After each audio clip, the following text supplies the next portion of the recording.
Une légende, du latin legenda, signifie qu'il doit être lu. C'est à l'origine un récit mis à l'écrit pour être lu publiquement. Au XVIe siècle, le sens change pour devenir un récit fabuleux ou merveilleux. Aujourd'hui, un récit renvoie à un mythe, quelque chose qui n'a pas été prouvé ou qui ne peut pas être prouvé. Je vais donc vous parler et vous raconter des légendes ou des mythes urbains. Vous venez avec moi? C'est parti. Le Bigfoot, ou Sasquatch, est une créature légendaire qui vivrait aux États-Unis et au Canada. Dès l'arrivée des Européens en Amérique, ils réfèrent déjà à un Bigfoot. En juillet 1924, un groupe de 5 mineurs travaille à extraire un filon d'or dans une région accidentée du mont St. Helens, Lewis River. Ils se sentent bientôt observés et trouvent des empreintes inhabituelles. L'un d'eux tire sur ce qui semble être un gros animal qui réussit à fuir. La nuit, leur cabane en bois est bombardée de pierres et de branches. Le matin, les mineurs ne veulent pas quitter la montagne sans avoir abattu l'une de ces créatures, qui chute dans un ravin, malheureusement. Bien que les mineurs ne veulent pas de publicité, les faits sont relatés dans la presse. Le site est le plus connu sous le nom de Ape Canyon, ou aussi le canyon du singe. En 1967, Roger Patterson et Robert Gimlin présentent le populaire mais controversé documentaire Bigfoot. Le 20 octobre, alors que les deux hommes s'aventurent à cheval dans les bois de Bluff Creek en Californie, ils aperçoivent une imposante créature au bord d'une rivière. Les chevaux s'affolent. Patterson s'arrête et sort sa caméra. La créature s'éloigne d'un pas rapide et se retourne plusieurs fois vers les deux hommes. Les partisans de l'existence du Bigfoot soutiennent que de nombreux éléments penchent pour la crédibilité de cette vidéo. Notamment la démarche de la créature, souvent rapprochée de celle du gorille. Thèse renforcée par la protubérance d'os de la jambe ressortant un pas sur deux. Plusieurs experts en trucage disent que la créature vue aperçue dans la célèbre vidéo est un faux.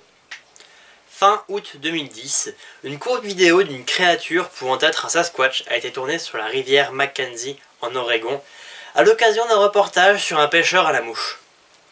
Bon, j'ai regardé la vidéo, on ne voit absolument rien et c'est impossible de trouver réellement un animal dedans. Regardez là, je vous mets le lien juste là, sur la boîte, et allez la voir.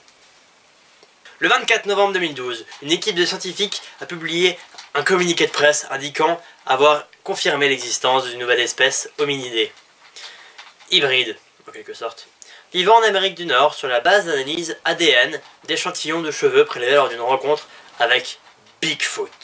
En août 2013, un couple de Canadiens affirme à son tour détenir la preuve que les Sasquatch, l'autre nom du Bigfoot, existent bel et bien.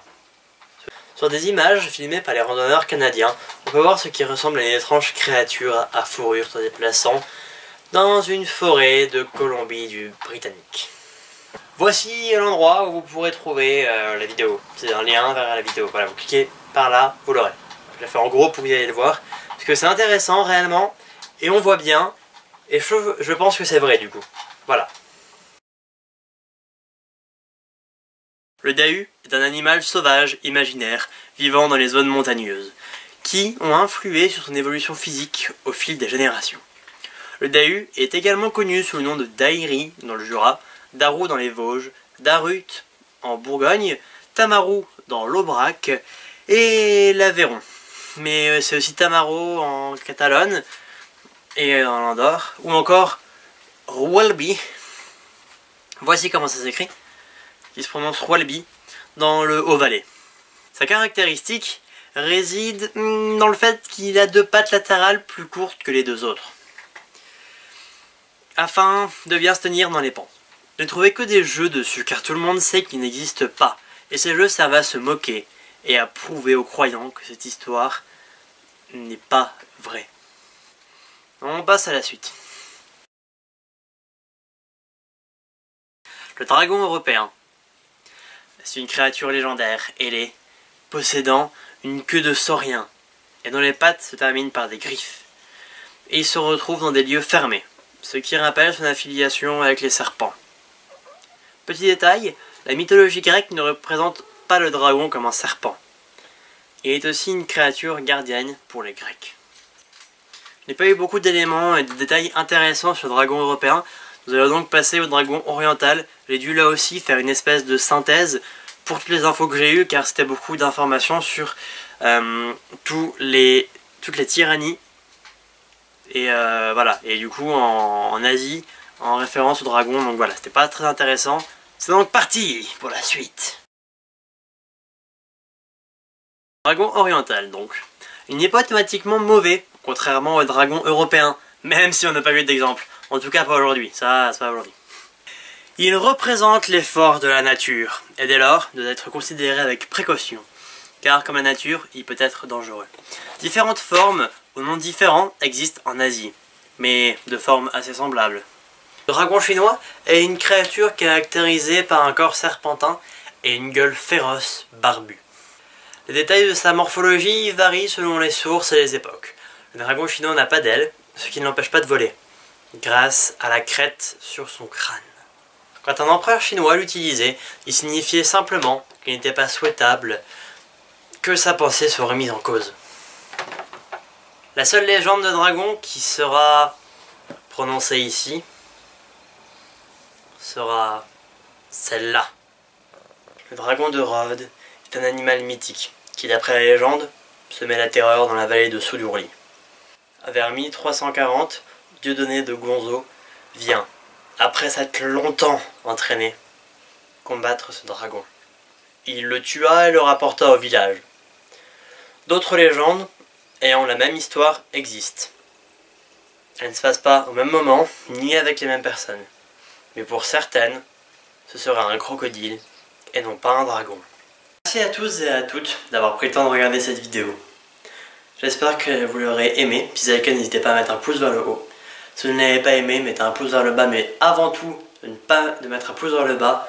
Dites-le moi en commentaire pourquoi. Ne partez pas simplement sans me dire pourquoi. Si vous avez aimé, dites-le moi aussi pourquoi dans les commentaires. Faites un commentaire comme vous voulez, bref.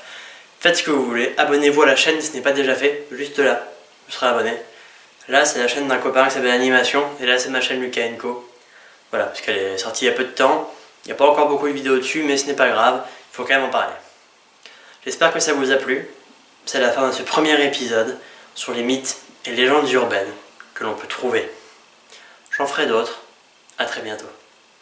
Salut à tous.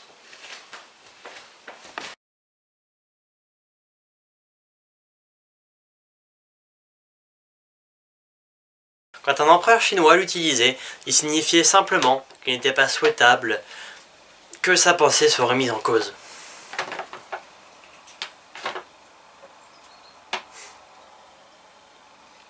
Voilà, c'est ce qu'on peut faire pour avoir un chat dans sa vidéo. Ça va?